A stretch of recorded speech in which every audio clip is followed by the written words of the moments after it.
Halo guys, apa kabar kalian semua? Mimin di sini bakal melanjutkan alur cerita Sword Star. Disclaimer dulu bahwa kemungkinan besar ada perbedaan antara novel dan versi Donghuanya, tapi alur cerita utamanya tetap sama. Jadi tanpa ragu, Mimin akan membawakan alur ceritanya. Di dalam menara, Kaisar Jam Ungu yang kurus itu tampak jahat. Selaput ungu bersinar di permukaan tubuhnya, dan tekanan terpancar ke seluruh tubuhnya saat dia menatap sebuah siluet.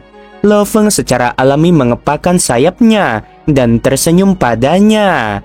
"Aku meremehkanmu," kata Kaisar Jam Ungu dengan suara serak.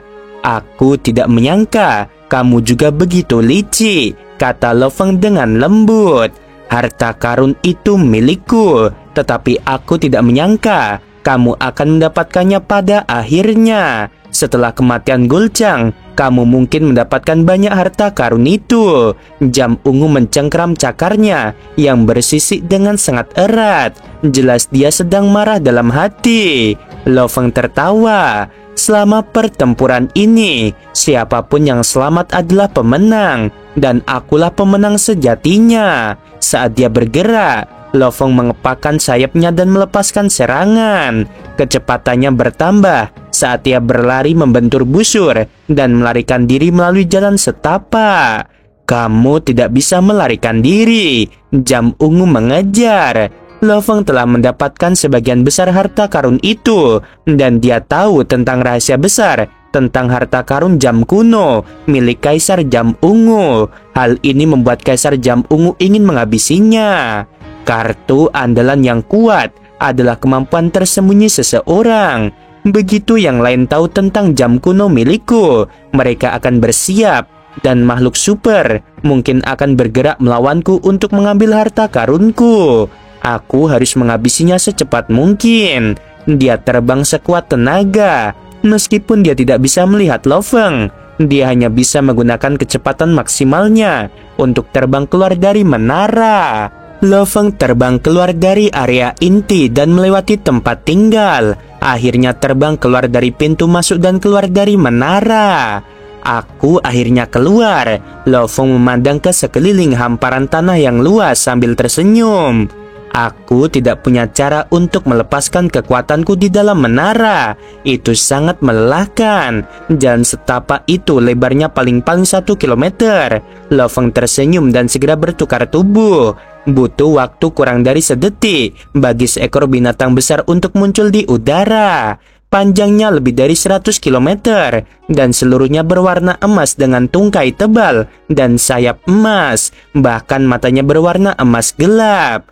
Aku belum pernah bertarung lagi sejak mendapatkan baju besi raja. Jam Ungu akan menjadi yang pertama." Binatang itu menatap pintu masuk, dan ia tampak seperti raksasa yang menunggu seekor semut muncul. Manusia ini lemah dan tidak bisa teleportasi. Selama dia ditemukan di luar menara, dia tidak akan bisa melarikan diri. Aku bisa teleportasi ke arahnya. "Manusia, kamu tidak akan bisa melarikan diri." Jam Ungu berubah menjadi seberkas cahaya dan terbang keluar dari pintu masuk menara. Begitu dia keluar, dia dengan gila-gilaan melepaskan energinya yang tak pernah padam, ingin memindah di segala arah. Dia juga mengandalkan pemindainya dan melepaskan domain hukumnya. Singkatnya, dia menggunakan segalanya untuk menemukan manusia itu secepat mungkin. Ia terkejut melihat binatang besar di hadapannya. Ia mendongak ke arahnya. Binatang yang tergeletak itu tingginya lebih dari 80 kilometer. Perbedaan ukuran mereka seperti manusia normal yang melihat binatang yang tingginya 10 kali lipat dari pegunungan Himalaya.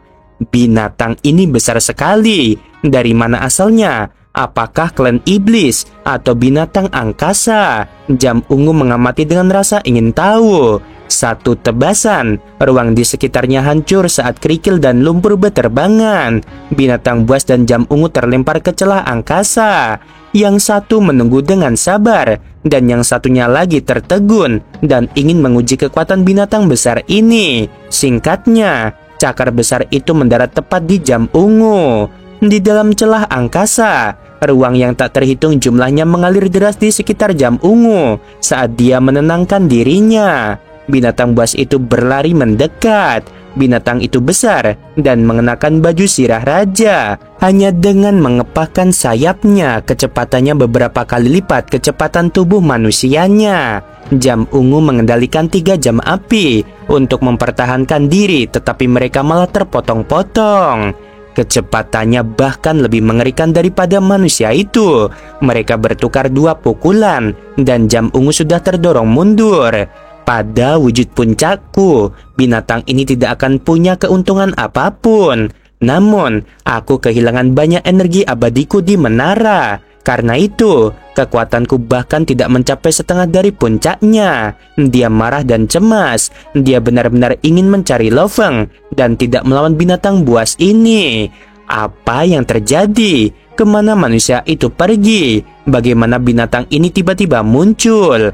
Benar. Binatang ini sangat mirip dengan kaisar bersayap perak yang legendaris. Dengan tubuhnya yang besar, mahkota di kepalanya, anggota badan yang tebal dan sayap. Satu-satunya perbedaan adalah warna. Seluruhnya emas. Mengubah warna itu mudah, tetapi ini seharusnya kaisar bersayap perak. Sayap perak berasal dari kubu manusia, yang juga manusia. Binatang ini bisa saja diundang ke sini olehnya.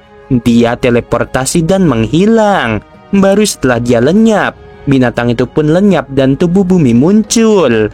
Lo Feng mengangguk. Tidak diragukan lagi, binatang itu memiliki kekuatan puncak kaisar. Meskipun pemahaman hukumnya kurang, fusi hukumnya memperkuatnya 10 kali lipat. Bersama dengan teknik puncak, itu membuatnya memiliki kekuatan kaisar puncak. Namun kelemahannya masih terlihat jelas. Seorang kaisar puncak sejati harus ahli dalam teleportasi atau penghentian waktu.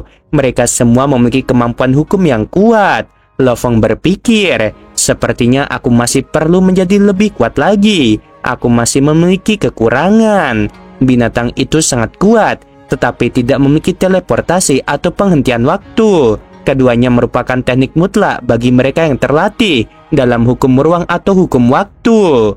Lo Feng tidak memiliki jurus andalan, namun dia memiliki sayap sawu dan baju besi raja untuk bertahan hidup. Dia berubah menjadi seberkas cahaya perak dan dengan cepat meninggalkan celah angkasa, kembali ke benua utama Yanji dan menaiki sebuah kapal. Di udara yang jauh di atas tanah yang dingin, Kaisar Jam Ungu yang bersisik dan jahat berdiri. Dia mengambil harta karun milikku dan harta karun menara. Dan dia tahu rahasiaku. Aku harus menghabisi dia. Sebuah cakram hitam terbang di atas benua utama. Lo Feng mengangkat 2 cangkir anggur ke dalam ruang kendali. Kaisar malam dan harimau penusuk. Meskipun aku ingin menyelamatkan kalian berdua, aku tidak punya kekuatan. Lo Feng berkata dengan lembut. Kejahatan alam semesta menyebabkan 2 prajurit jatuh dan yang kuat selamat. Semoga aku bisa bertemu kalian lagi di masa depan. Truyan dan pemimpin kota kekacauan primal pernah mengatakan kepadaku sebelumnya, ada bahaya di sekitar. Kita harus selalu berhati-hati. Saat itu, penguasa planet Yunmo yaitu Huyanbo telah meninggalkan satu pesan terakhir kepada Babata untuk memberitahuku agar aku selalu menghormati alam semesta dan tidak pernah menjadi sombong. Lo Feng mendesah. Kupikir dengan teleportasi hampir mustahil untuk mati.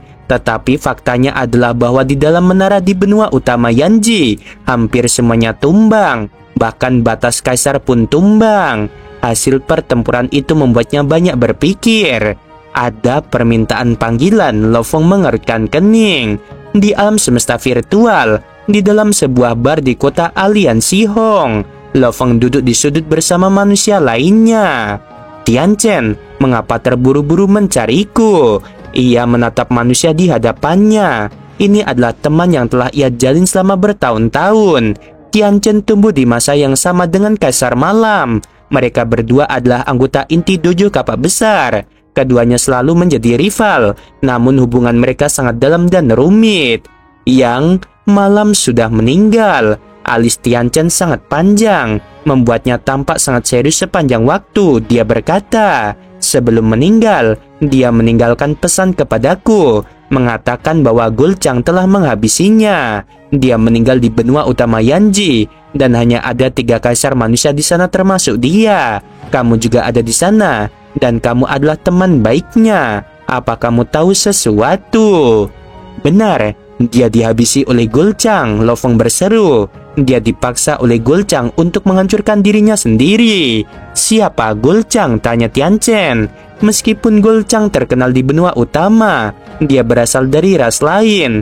Tian Chen tentu saja tidak tahu siapa dia. Bahkan di antara lebih dari 3 juta kaisar aliansi Hong, dia hanya mengenal sebagian kecil dari mereka. Gulchang juga sudah mati, kata Lo Feng. Tian Chen terkejut.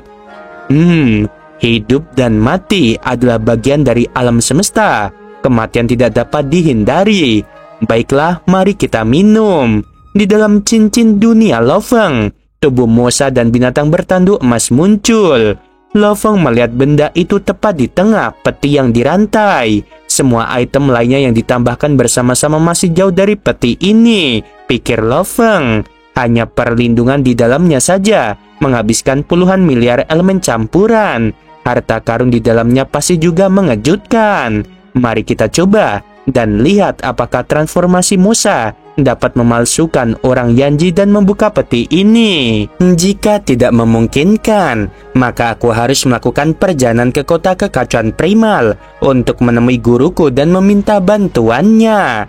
Peti yang dirantai ini, Lo Feng pikir bahwa gurunya Truyan akan kesulitan membukanya. Namun bagi pemimpin kota, itu sangatlah mudah.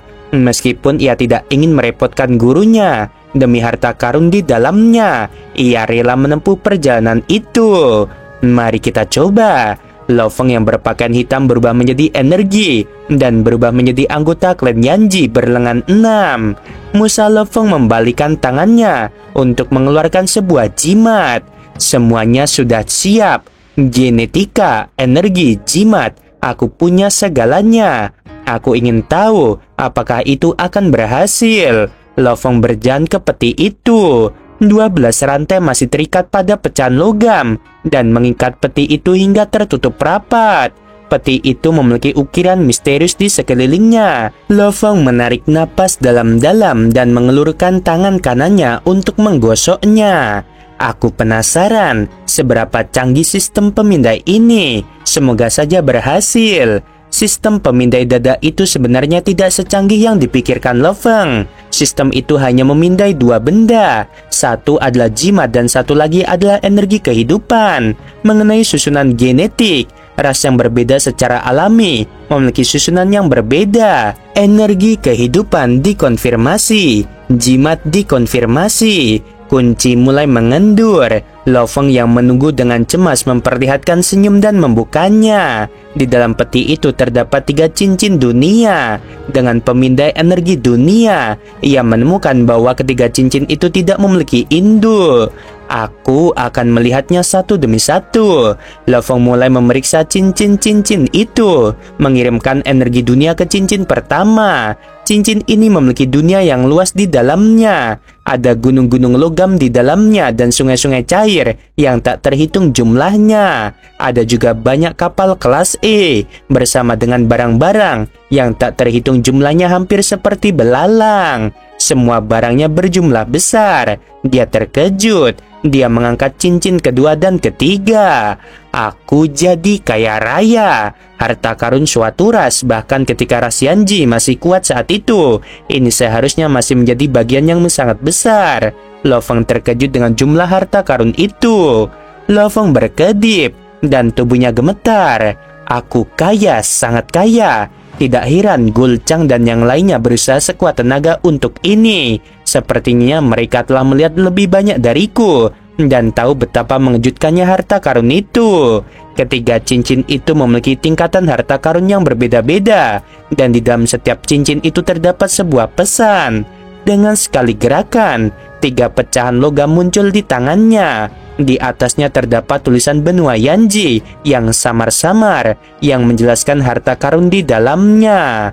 Cincin terakhir ini berisi senjata terukir lengkap. Ini adalah pencapaian tertinggi klan kita. Selama bertahun-tahun para kesatria bekerja keras untuk membangunnya, dan mereka hanya berhasil membangun tidak sampai 100 buah. Dan senjata-senjata ini beserta harta karun lain dari kami para kesatria telah dipisahkan menjadi ratusan menara. Beberapa menara memiliki senjata terukir, sementara yang lain memiliki senjata kesatria. Meskipun senjata-senjata ini jarang digunakan oleh para kesatria, harganya tetap sama tingginya dengan barang-barang lain yang digunakan oleh para kesatria. Karena senjata-senjata ini memiliki kemampuan yang hebat mengenai cara menggunakannya dan apa yang dapat dilakukannya. Senjata-senjata itu sendiri memiliki penjelasannya. Meskipun hanya ada satu senjata terukir di sini, harganya jauh melebihi 2 cincin lainnya. Lo Feng merenung tetapi tidak dapat memahaminya. Mengirimkannya sejumlah energi dunia ke dalam gelang itu untuk menyelidiki senjata tadi. Senjata itu langsung mengenali Lo Feng sebagai pemiliknya. Sangat praktis. Lo Feng dengan mudah membuatnya mengenalinya sebagai pemiliknya saat sebuah pesan mulai tersampaikan dalam kesadarannya. Pesan tersebut menjelaskan rincian tentang senjata tersebut. Menara itu memiliki ukiran yang tak terhitung jumlahnya. Yang terakhir memiliki kemampuan luar angkasa. Namun karena ukiran ini padat, maka ukiran ini memerlukan pembawa dan memiliki keterbatasan yang besar. Ukiran ini tidak dapat digunakan secara efektif dalam pertempuran. Oleh karena itu, para leluhur menciptakan ukiran kekosongan yang lebih kuat. Setiap senjata yang diukir memiliki ukiran kekosongan yang kompleks di dalamnya. Sumber energi yang optimal adalah kristal abadi. Sebaiknya jangan gunakan energi abadi milik sendiri, karena konsumsi energi senjata sangat mengejutkan. Dan begitu sumbernya habis, jika seseorang menggunakan energi abadi miliknya, itu akan membakar tubuhnya yang abadi. Itu sama sekali tidak sepadan. Alam semesta memiliki berbagai macam kristal abadi. Semakin kuat energinya, semakin lama energi tersebut dapat digunakan. Sialan, Lo Feng merasakan darahnya mendidih. Dia sangat gembira dan mengumpat. Aku benar-benar berhasil, ini luar biasa. Lo Feng merenungkan informasi itu lagi. Dia benar-benar mendapatkan hadiah besar dari pertemuan ini. Ketika dia pertama kali melihat ukiran di dalam menara, dia sudah memperhatikannya. Selama pertempuran, dia akan mendapatkan keuntungan. Senjata terukir ukiran Yanji. Ini adalah jalan yang kebetulan dilalui oleh leluhur suku Yanji, seru Lo Feng. Mengesankan, ada ukiran padat dan kosong. 3 cincin dunia, terutama yang ketiga, benar-benar membuat Lo Feng bahagia dan terkejut. Mari kita coba. Dia tak tahan menunggu lagi seraya mengulurkan lengan kirinya. Ikatan itu menempel lurus di lengannya dan menyatu dengan kulitnya. Bersamaan dengan itu, permukaan hitamnya retak terbuka, memperlihatkan titik masuknya energi. Apakah itu memerlukan sumber energi abadi yang tinggi? Lo Feng tersenyum. Aku masih punya 2 kristal dewa api, dan masing-masingnya bernilai 200 juta poin. Hanya satu saja sudah setara dengan penghancuran diri kaisar tingkat rendah. Lo Feng membalikkan tangannya dan meletakkan kristal itu ke dalam input, hanya mengambil sepertiga ruangan. Input segera ditutup dan energi mengalir masuk. Area terkecil, diameter 10.000 km, kunci ruang angkasa. Lo Feng dengan mudah memicunya. Dengan 200 juta titik kristal dewa api di dalamnya, ia memiliki energi yang cukup untuk memicunya. Dengan lengan Lo Feng sebagai intinya, energi tak berbentuk langsung menyebar ke segala arah. Itu adalah riak yang mirip dengan energi ruang angkasa.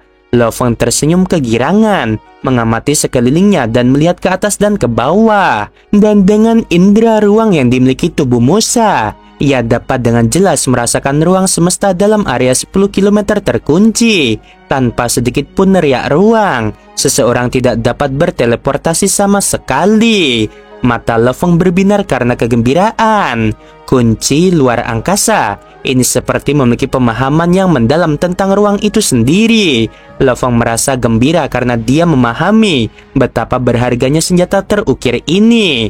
Hukum ruang angkasa dapat dibagi menjadi teleportasi, putaran, dan kunci. Setiap dari mereka memiliki subdivisi mereka sendiri. Selama seseorang mencapai level tinggi di salah satu dari mereka, mereka akan bisa mendapatkan pengakuan hukum ruang angkasa. Namun untuk mencapai batas salah satu dari mereka sangatlah sulit. Setiap prajurit yang mampu melakukan salah satu dari ini, biasanya semuanya berada di level kaisar puncak. Dengan penguncian ruang angkasa, dikombinasikan dengan sayap sawu milikku, aku Lo Feng benar-benar berhak berdiri di depan makhluk undying yang tak terhitung jumlahnya. Lo Feng merasa senang dalam hatinya. Dia terlalu bersemangat memimpikan berbagai skenario. Ah, benar, matikan perangkatnya. Ini menghabiskan energi terus-menerus. Lo Feng menonaktifkannya. Ukiran yang muncul di seluruh area 10.000 km semuanya menghilang. Aku jadi penasaran berapa banyak energi yang dihabiskannya. Lo Feng memeriksanya. Layar gelang menunjukkan energi tersisa 98,9%. Lo Feng membelakkan matanya. Artinya 1 menit akan menghabiskan 13,2 juta poin miliknya. Tidak heran, nenek moyang orang Yanji mengatakan bahwa penggunaannya mengejutkan dan hanya boleh digunakan saat krisis. Setelah memperoleh senjata terukir itu, dia sangat gembira. Namun konsumsi energi yang sangat besar bagikan seember air dingin yang menyiram segalanya. Itu membangunkannya. Aku harus memverifikasi isi kedua cincin lainnya. Berapa nilai harta karun di 2 cincin lainnya? 2 cincin dunia beserta beberapa harta karun dari Golcang dan yang lainnya. Lo Feng harus menghitungnya secara keseluruhan. Namun karena jumlahnya dan variasinya terlalu banyak, ia dan Babata bekerja keras, tetapi tetap tidak dapat menemukan harga yang akurat. Melalui jaringan semesta virtual, melalui beberapa teman di Aliansi Hong, melalui toko-toko di kota Aliansi Hong, dan melalui statusnya sebagai murid pemimpin kota kekacauan primal dan jalur lainnya. Butuh waktu total 7 hari baginya untuk akhirnya mendapatkan perkiraan harga untuk semua barang. Cincin pertama, meskipun item-itemnya yang paling berharga, hanya cocok untuk penguasa sektor. Jumlahnya sangat besar.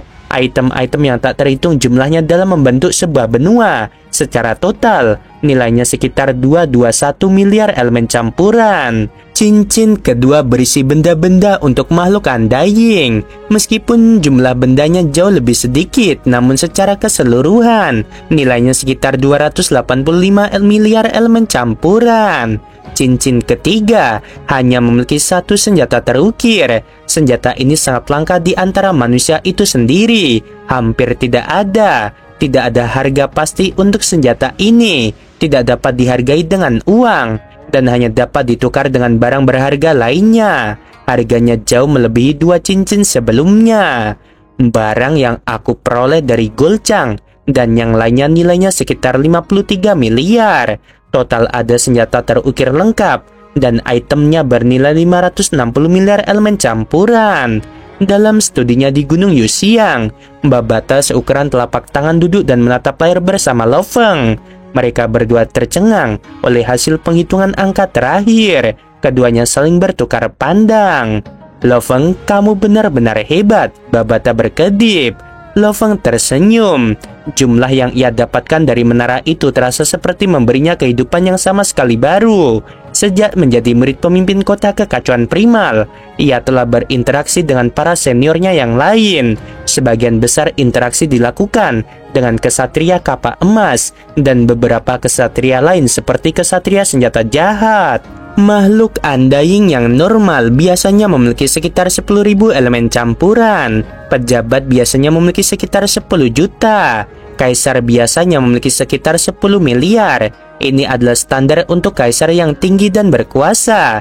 Dan batas kaisar biasanya berkisar antara puluhan miliar hingga ratusan miliar. Prajurit seperti Truyan yang tak terkalahkan di antara kaisar dan mirip dengan kesatria biasa, memiliki kekayaan ratusan miliar atau bahkan lebih. Tentu saja itu hanya perkiraan. Sebenarnya mereka akan menghabiskan sebagian besar kekayaan mereka untuk membeli kapal, bentuk kehidupan tanaman, senjata, harta karun, dan lain-lain. Mereka biasanya menyimpan sangat sedikit.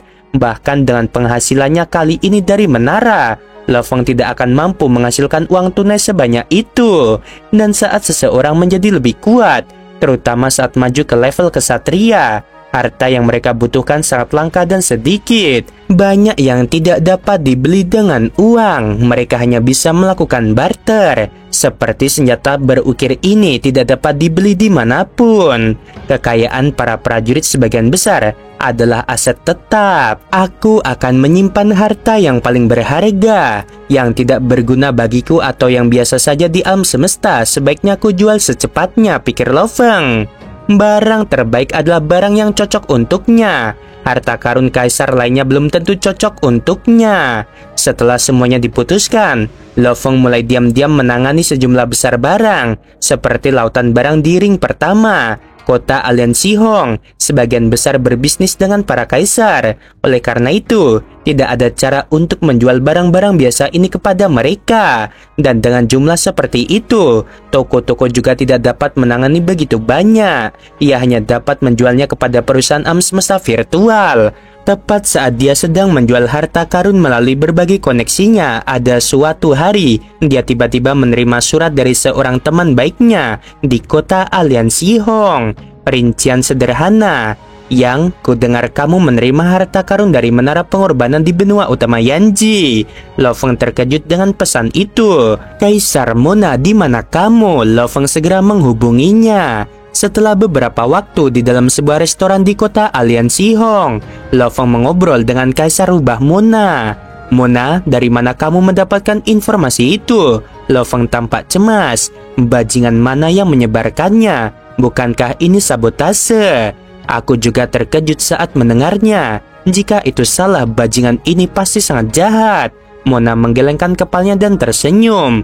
Namun berita yang tersebar itu tampak terlalu nyata, dan bahkan mengirimkan koordinat akurat di alam semesta. Ekspresi wajah Loveng tampak jelek. Kaisar Jam Ungu, geramnya dalam hati. Oke guys, mohon maaf telat, Mimin kurang enak badan ya. Dan mohon maaf kalau suara Mimin ada yang gak jelas banget, Mimin lagi gak enak badan. Sebelum video berakhir, Mimin mau bilang sungguh membagongkan. Terima kasih.